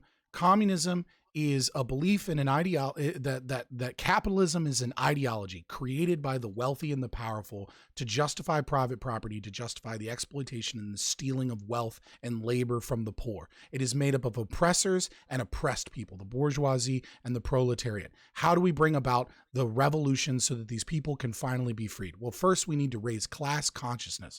We need to teach people about the ideology of capitalism and how it is a mythology and how it's not actually true and it's used to oppress them. And then once we do, and how do we do this? We'll use this through Marxist materialist dialectics. We will look at something, we'll use critical analysis. For the record, critical analysis is a Marxist term. We used to call it rational thinking, not critical thinking. We'll use critical analysis. We'll find something in the system that is wrong or unfair. We'll blow it out of proportion, and we'll use our overarching ideology as a means of like finding these things, which is the assumption that capitalism is a myth designed to exploit people. And then what we will do is we'll critically analyze that, and then we'll reset the power dynamics within the institution and structure as a means of balancing out this problem. And then we will synthesize by doing so, but we'll never get rid of the problem until we have our revolution and the communist revolution takes over. What is this woke transgender ideology? Well, it's a belief that gender is a social construct, that heteronormativity is a mythology created by cis individuals as a means of reestablishing their privilege in heteronormative situations. How do we fix this? We're going to engage in sex and gender consciousness. We're going to teach people that this is actually a mythology. And then we're going to reset we're going to use critical analysis and Marxist materialist dialectics to take institutions, blow things out of proportion, and then reset the power and the structures so that we can then synthesize the institution. But it'll never go away until we reach full gender consciousness, and then we can have the revolution. It's the same exact ideology. It's not about grooming your kids. It's not about fucking your kids. It's the intelligentsia in academia that are communists or Marxists in their philosophy, bringing about and teaching this thing and using praxis, which is action, right? So they're not teaching your kids the theory. What they're doing is they're using praxis to soften them up. Teach your Scott, kids. How dangerous are they? It is the most dangerous threat we face in American society today. It is the tip of the spear. As James Lindsay puts it, it is the tip of the spear to opening. Critical race theory is the exact same thing. It's the exact same process, exact same ideology. Just change heteronormativity or capitalism to whiteness, change the bourgeoisie and proletariat to black and white, et cetera, right? Would you both agree that we do have some, because we're kind of talking a couple different subjects, but they tie together nicely. We do have racial issues in this country. Do we believe that we have racial issues in this country? Well, I would say, I mean, like, what do you mean by in this country? In America, well, in America, right? But our America. I don't know that there's any one racial issue that you could say exists everywhere in America, right? Mm-hmm. And so I think just the framing of that is already like a collectivist way of thinking. Individuals have problems. Certain individuals. Do we have all right? So let me clean it up to direct, and let me throw it out to both you and Mark. Do we have? Does the group known in this country as a minority group, black, brown, tan skinned Americans, because they kind of label it on all, but let's stay with the African American, Black American community. Is there some racial issues that we need to work on to help solve their plight? Yeah, I think you could call it the Democratic Party in the way that they've intentionally forced policy on inner cities. I would say that is an issue. I would say, have you ever read Thomas Sowell's, what is it? Black Rednecks, White Liberals? Yes, Black Rednecks, White Liberals. I know the book, but listen, you asked me if I'm reading. You guys are the educated folk. I'm just the guy that talks for a living. Basically, he makes an argument, and I'm making this argument referencing a black man, Twitch TOS. He makes the argument that black culture in America was robbed from them. That they were brought over on slave ships. Their languages were destroyed. Their sense of identity was destroyed. They were forced into chattel slavery. And so upon freeing themselves and being freed, they needed a culture. And the culture that they adopted was white redneck culture. One of hyper Christianity, but more importantly, the violence and you can actually even look up a lot of the language, and the etymology of the language comes from of a lot of the language differences in inner city communities comes from white redneck language in the 17 and 1800s. And so, I mean, there is a cultural problem that I think exists there. But I think this has been exacerbated by state policy that has ruined and devastated these communities over and over and over again. The war on drugs is one of them. Welfare is one of them. Gun control. We did a deep dive into that recently and saw that what was the stat? It was something like 70,000 background check pings, and only 4 of them were investigatable.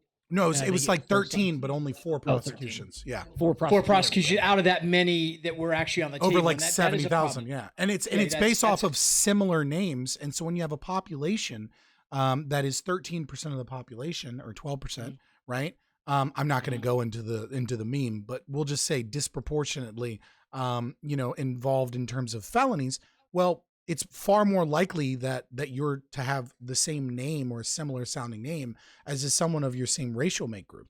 And so it is disproportionately so that these gun background check systems that are completely archaic and stupid disproportionately affect people of color in America. Right. So you say, it's interesting because I think the structural, we hear a lot of the typical responses to this conversation on one side versus the other, and structural racism, but I call it more structural, as you just quoted actually, Scott. It's a system, it's the political system that's been in place. And I go back to, here you go, I'm going to quote a book, The Making of Ferguson by Dr. Ralston. I talk about it often. Ferguson. Here's what I want to say though. I think government has to take some ownership of what we've done in housing with minority populations. Now, this goes all the way back. When I say minority, go back to the beginning. Irish and people, my friends on the other side of this discussion love getting on me when I say Irish were once a class of Americans early on that weren't treated so nicely. They weren't allowed to live in certain parts. I hear the conservative argument about the Irish, and I'm not saying it to they weren't slaves, so don't go there. Right? Yeah, I think sometimes they blow it up a little bit more. I think we have to recognize that while the Irish individuals may have had it worse, the fight that they've had to reach some level of equality is not the same fucking fight. I don't want to. So don't take me that I'm saying a comparison. I'm just making it clear. I'm not accusing you of anything. But the Making of Ferguson opened my eyes. I'm like this Republican conservative who goes into this housing symposium where I'm going to roll my eyes the entire time because I knew I wasn't going to be into it. I actually left that presentation from Dr. Ralston realizing I didn't pay attention to a lot of the nonsense, but he did give me a clear picture of how housing's been used to create generational wealth in this country. Now, this might be something, to hear me out. I don't quote me on the location. It's right outside of Chicago in a suburb that was used when they tore down, or they started building the high-rise, ghetto settings in Chicago. The only people that were allowed, government-endorsed homeowners, were whites to go to those suburbs, and that's a fact. Because in the city of Hartford, Connecticut, in the city of Hartford, Connecticut, we had a covenant that said in 1950 no Negroes were allowed to buy that house. This is real language that they did this. Government did this. This is what I'm trying to say. Yeah, no, redlining is definitely sure. I mean, Democrats, Republicans, same side of the same fucking coin to me. No, I agree, but it was the Democratic administrations. Well, other than Mitt Romney's father, who was a big the Fair Housing Act and everything was under him. I think that we look at that because economics. What's still happening today? It's still happening today. It's just called rent control instead of redlining, right? Exactly. I mean, one of the things I agree, but rent control. Fundamentally, though, we've created this in our country, Scott, because we've allowed this to happen and we've watched this become a family tradition. And it's been taken. Now, I'm not sitting here. I'm not a bleeding heart because I think responsibility is ultimately the goal, right? Everyone's got to get up and be responsible. Yeah. Yeah. So I was just saying, like, we still have it today with rent control, which, rent control is utterly destructive to communities. It massively disincentivizes building houses, and building houses is what reduces cost of housing. Right. Mm-hmm. And so you have people living in slums, trapped in these places. I mean, our welfare system is designed to break apart families because the moment a male is in the household, you lose money. Like in the 1950s, the black fatherlessness rate was somewhere. Well, when I say fatherless, it would be married man living in the home. Right. So some of this is the institution of marriage changing. But regardless, the black fatherlessness rate was, I think it was 23% in the 1950s. Mm-hmm. And the white fatherlessness rate was something along the lines of less than 10%. Mm-hmm. Today, you're approaching 80% black fatherlessness rate, and you're well above 20% in white families.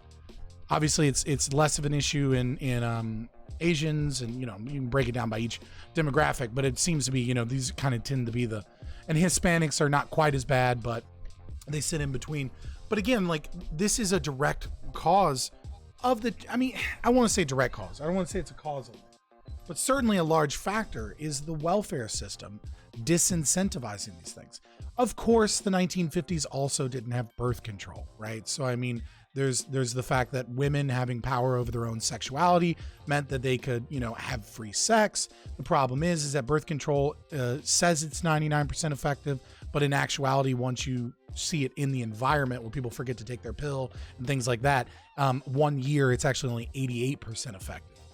And so, there are a lot of factors that go into play here in terms of breaking it down scientifically, but there are a lot of policies from the state that I think are increasing problems that our communities are having. And I think economic tensions are some of the biggest factors in what it is that helps lead to racial tensions, right? I think when people are desperate and they're poor and they feel like the system is against them, regardless of whatever race they are, they're looking for somebody to blame. And oftentimes it's very easy when there is a tribal mentality in a local community and there is another racial group that is within that location to turn towards the animus, at least maybe full blown or even just a little bit subconsciously, toward that other group you're competing with in a broken system. And I think the system in America has been broken, and I think people started seeing it in the 70s, and it just keeps going ever so slowly downhill. And racial tensions are, it just seems obvious that those would occur as alongside that. Agreed. Mark? Yes. Yeah. Yes. Mic drop in Mark. Yes. Smooth. You should get a really big bright light on him and just you darken him out, and as soon as he's going to talk, you just throw the light on him. That's what you do. Just put it on my on my I need to stream upgrade deck. my ring light, so it might be our next stream purchase. Are you guys? What's your guys' take on women's choice? You brought it up. Are you supportive of women having choices over their body? So it depends on how you ask that question. Well, I can re-ask it. Do you No, support women making their own choice? Yeah, see, that's a kind of a trap question. So I'll explain the position.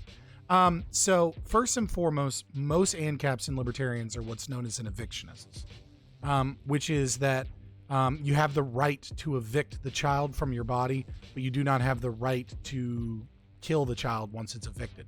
So they would be against, let's say, late-term abortions where they're picking babies out with like tongs and pieces. They would say that that is murder. My position is a little different. So there's two. I have two totally opposite positions that I hold that seem paradoxical. First and foremost, I think 100% legally you should have the right to an abortion. 100%. I think that being said, I'm personally pro-life and I would advocate morally pro-life. I think what we need to do is we need to bring back a culture that frowns upon this behavior, and except for maybe in extreme circumstances. I think that we need to, as communities, get more involved with church groups and more involved so that we can change the economic conditions. Because I think a lot of times people get an abortion because they feel like they can't afford to have a child. And what we need people on the ground that are saying, yes, you can, we will support you. Please don't do this. Like, we will give you the financial means to carry this baby to full term. And lastly, I think we really, the anti-abortion side really needs to refocus, because we've already lost this fight.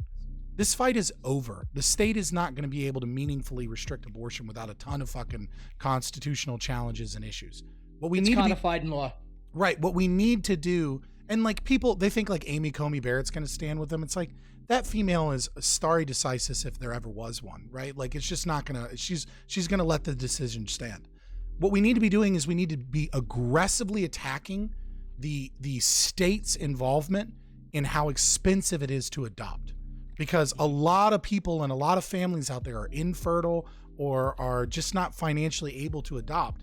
And they're going to other countries to circumnavigate some of the costs. But even in the cheapest process available, right, which is adopt through foster care, the foster care system is disgusting and horrible run state system that just leads to massive amounts of abuse. But even in that system, you still end up having to pay like $6,000 to be able to adopt a child that you're already raising, right? And the average cost, it depends on where you go and how young you want. It can be anywhere from $15,000 to $40,000 to adopt a child.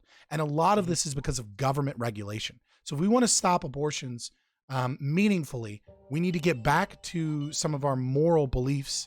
We need to be a more moral people, and we need to fight to make that morality present in our family and in our communities. And we need to work to change the economic conditions, and we need to work to get the government out of the adoption process so that it's cheaper, easier, and more normal for women to decide to give full birth and give their baby up for adoption. Well, Mark, what do you have to say on that? I think society grows great when old men plant trees whose shade they know they'll never sit. I'm a bit of a stoic. I like the works. I like Meditations from Marcus Aurelius. I like reading into some of that. I like the focus on self-discipline. But I think the bigger thing it points to is that, or one of the things that I think about alongside it, rather, is that I think abortion needs to be legal, because a society can't be moral if it does not have the temptations of evil. Like angels and demons are both amoral. They don't get to choose to be good or bad. They just are. That's kind of the great gift we have, is we're this bundle of chaos, and you have to every day choose, will I be a good man or a bad man? And that's another reason I don't want the state involved, is I don't need them to tell me how to be a good person. It's not that hard. And then there's also, I think in the next probably 50 years, we'll probably have artificial gestation and devices. then the point will become moot at that point. Yeah, which, like, that's I'd rather move in that direction instead of us trying to, lock everyone down. Let's just solve the problem another way. Obviously, so you think technology is going to evolve into that point where this is not going to be a debatable subject maybe 50 years from now? It won't be worth it. Well, it won't be debatable in the sense that if artificial womb technology exists and you can bring a baby to full term, the mic's open. You can bring your baby to full term with eviction, right? Mm-hmm. Then there's no legal justification then for killing the child because the child's because one of the philosophical arguments behind abortion is potentiality, right? Mm-hmm. So people will say, oh, well, it's just a bundle of cells. Well, it's like, well, left unfucked with, we'll say, right, to be less philosophical, left unfucked with, that bundle of cells will eventually become a human being with a human consciousness, mm-hmm. right? And so the idea is behind evictionism in congruence with artificial womb technology is that instead of getting an abortion, you would just go and be like, I want this thing out of me. And they take it out of you, put it in an artificial womb, wham, bam, done, wham, bam, thank you, ma'am. And you're done. And the child's life is preserved. And the mother is able to get rid of all responsibility for the child without actually having to come full term. And she can no longer say, my body, my choice. It's like, no, we're taking that body out of you. What you do from here on is your fucking choice, but you don't get to kill it. So it becomes a moot point. That's some scary sci-fi kind of things that, in a sense of kind of being able to jar the child into we're very close. It's not sci-fi. I get artificial womb technology has made like babies come to full term and right. be somewhat normal at like 3.5 months. I've definitely had this conversation, not so much on this show, but just in a couple circle groups that we've been in. Let me ask you this. I'm gonna dumb it down really to the simplest.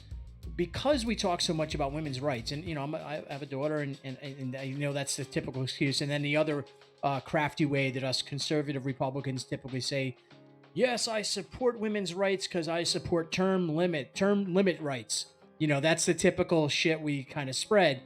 But let me ask you, why? You're both science-driven guys, right? You both are medically science-driven guys? I would say that women's rights don't exist. That's what I would say. There's no such thing. That's actually not the question. Let me form the question, because the question is this: why in the hell in all the science breakthroughs we had, why can't I take a pill to just simply kill my sperm? Well, they're working on that. The problem is working on it. Why? You know why? Because men didn't want to blow this shit up. The men that were making the decisions said we're going to fix it by doing it to the women. Think about it, guys. I mean, seriously. There was no incentive. What incentive was there for us to decimate our balls, kill our own seed? Don't pop the seed on us. We're apparently we're the dominant sex. Of course we're gonna shove it off on the other one. Right. I mean, it's just logical. Right. I mean, would you both agree that we should? I mean, in all the breakthroughs in science, let's throw that out there. Let's throw it out there as a contraceptive, a choice to take a pill for a man versus why does a woman have to take a pill only? It doesn't make sense. If I'm not mistaken, there's already a shot. There's 2 shots. One shuts it off, one can kick it back on. I know there were. I don't know how far that's come along. It was a long time ago. I looked into it. Guys ain't taking shots. They take a pill maybe, but I don't know if they'll take a shot. But yeah, I mean, so your technology is working towards that. Yeah. I mean, women have this part right. It's like you have to remember to take the pill every day. Like, fuck that. Just shoot me in my nuts. It's one donkey punch, and then when I feel like having kids, I just do it again, and I just start blasting inside like I already was. Jokingly, I'm just gonna say, disavow. There's no such thing as women's rights. There's just human rights. There's just rights, and rights are restricted to humans because humans are conscious creatures. And other than that, if you want to have the freedom to do that, you should have the freedom to do that. But also, with the way microplastics are getting and the way population replacement is not being done and being forced in the first world through immigration, you should have children. You should have children. You should secure your legacy. And I think it's important for both men and women, the psychological change and the moral change that occurs when you are invested in the future. I think I'm morally, personally, right, not ethically, legally, from an ANCAP perspective, but morally, personally, I think it is a duty and a responsibility of every man and woman to carry on their legacy and to have children and to not develop into this antinatalist, nihilist view of the world where that is just purely hedonistic. I think it's important, if you believe that you are a good person, to have children to pass on those ideas. And if you believe that you are struggling to be a good person, that you should give yourself the inspiration and the will to have children and to challenge yourself to be a better person and to make the world a better place by becoming a father or becoming a mother. Interesting stuff. Mark, you got something on that one? I would just say stop being squeamish, and when your kids start going through puberty, you don't have to be graphic and like detail every aspect of the process, but just a general overview, like, hey, this is sex. You know how you're starting to feel weird? Well, this is what happens when that happens, and this is things you should avoid. Uncomfortable. Podcast turned into Birds and the Bees. Well, it's something I hear like, I've tried to make this argument before where it's like, doesn't everybody understand that like dick plus vagina makes baby if you're not careful? Like, yeah. It happened. And you know, like Chrissy Mayer, I don't know if you know who she is, but like Chrissy Mayer, she talks about just knowing your cycle as a lady, and like apparently that works. I don't know, I don't have to worry about it, so I've never really looked into it, but that's one thing I've heard. But it's also just be smart. Like, we're obviously not going to stop 16-year-olds from fucking. Like, they're going to find, unless you chain them down every hour of the day and know exactly where they are, they're going to start fucking, some of them. So it's just, don't give them the excuse. And it's just like, hey, do it. I know you're gonna. Just be smart. Just be smart about it. And then we don't have as many problems, I think. Baby and Liberty, Scott and Mark, we're having a great conversation here as we wind it down. Let me ask you, how are we doing on Twitch with your guys? How's it looking? Oh, we're doing just fine. Yeah. What's your typical when you do your show together? What's the typical crowd you'll draw for one of your nightly shows? So there's a couple. Twitch is lying to us. Yeah, there's a couple of problems. One, depends on the type of content we're doing. So some nights, philosophy reading night, for example, we might hover around 20-30 live viewers constant. Around, if we're doing a debate, we can easily get up to 50 or 60 because people love the blood sports. If someone raids us, which never happens, sometimes we'll go higher. But Twitch plays a lot of fuck games with the numbers. Like I mean, we'll one time, was it not too long ago, we had 32 numbers. Someone raided us with 11 people, and that caused us to go to 27 instantly. And it's like, really? We got 11 people and we went down to 27?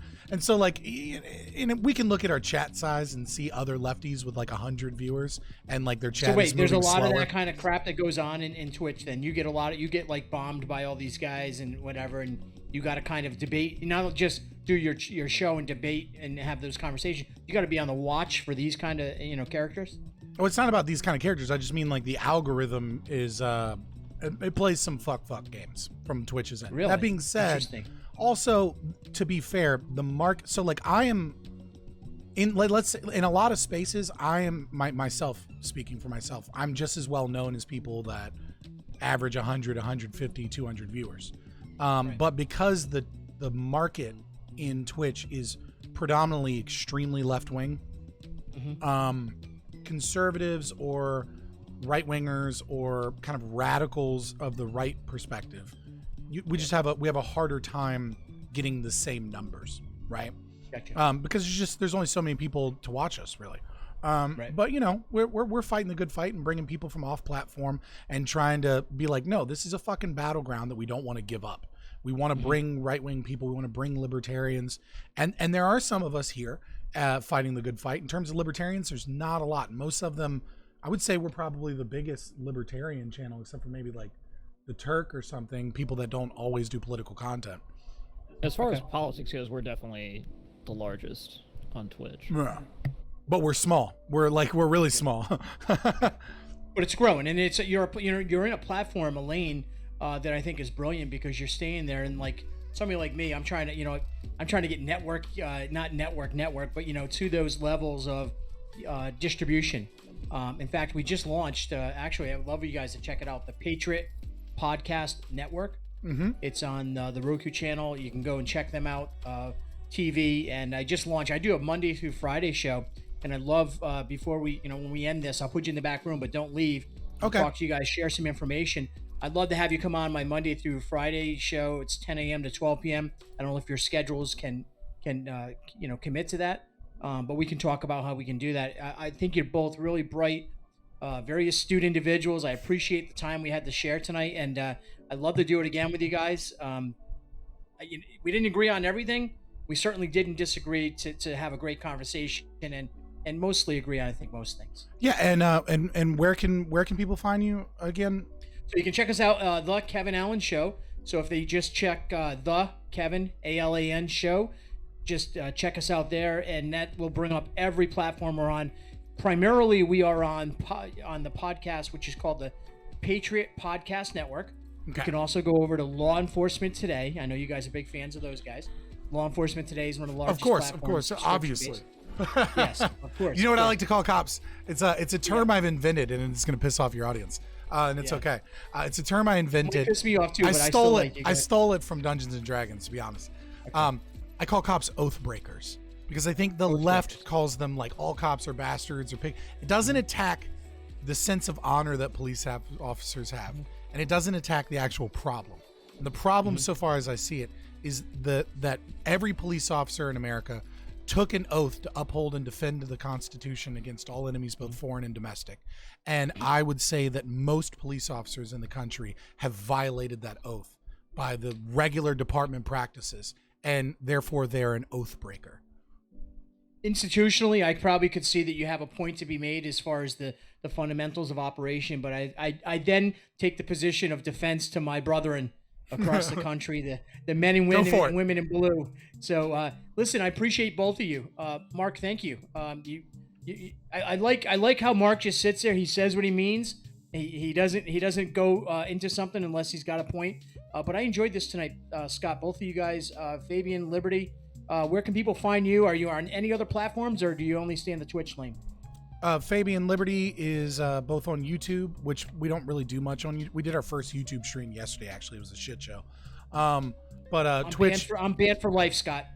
We probably will be at some point too. Liberty _ Fabian on Twitter. We made a Twitter like a couple weeks ago, so let's see how long that lasts. And then Fabian Liberty on Twitch, but also you can follow us on Rumble, which right now we're just moving our YouTube videos to Rumble, but eventually we'd like to, as we gain an audience on Twitch, slowly kind of like every now and then do a Rumble exclusive or a YouTube exclusive and kind of build a network of multiple platforms, because at some point we're going to shake the right tree and get banned off of Twitch and YouTube. Yeah, well, unfortunately, if we want to do this and we want to get, we want to grow our audience and we want to grow the conversation to where it needs to be, I think we're all going to be challenged by these control, mechanisms that certainly corporate media, social media platforms. Elon Musk just tried to make a big buy and looks like he's backing off. So I guess I can't go on Twitter again. Guys, thanks so much for coming on. I appreciate it very much. I'm going to do a couple commercials. Mark, Scott, please stay in the back room here so we can chat right after I finish this. How long of a chat? Listen, it's going to take me 30 seconds to get out of this show, and I'll be right back to you guys. Okay. Can you stand for 30 seconds in the back room? Yeah. We'll hang out. All right, guys. Thanks so much again. Appreciate you both. Well, I hope you guys enjoyed this episode of the Kevin Allen Show. Certainly interesting as we get to learn more and more about. All right, I'm going to take a pee break. Mark and Scott, very interesting conversation. Not a lot that I can say that I argued completely with. A couple topics clearly on the law enforcement side, but that's a healthy conversation, folks. And I think actually across this country, one of the things we're missing in this country is exactly that healthy conversation. You just watched a clip from our Twitch channel, Fabian Liberty. If you like content like this, please like and subscribe here on YouTube, or go ahead and give us a follow on twitch.tv/Fabian Liberty. You just watched a clip from our Twitch channel, Fabian Liberty. If you like content like this, please like and subscribe here on YouTube, or go ahead and give us a follow on twitch.tv/Fabian Liberty.